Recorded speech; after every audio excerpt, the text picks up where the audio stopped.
ये कुंड पांडा में है आबशार। शोर चेक करें।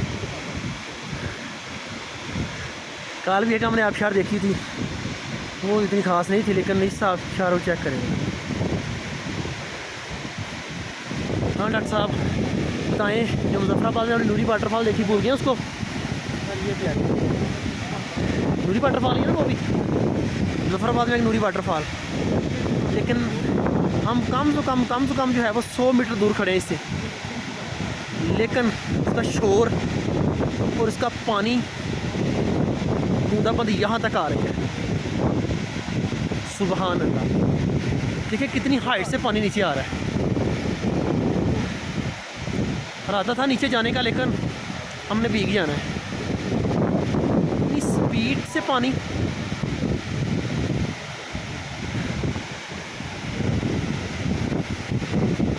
इस आबशार का कोई जोड़ नहीं है, कुंड पांडा का भी जोड़ कोई नहीं है, पर इस आबशार का भी कोई जोड़ नहीं है। कल जब हमने कुमराड में देखी थी तो डॉक्टर साहब कह रहे थे आबशार तो नूरी वाटरफॉल बहुत प्यारी है, इसको देख के वो मान गए हैं कि ये बाकी प्यारी है नूरी वाटरफॉल।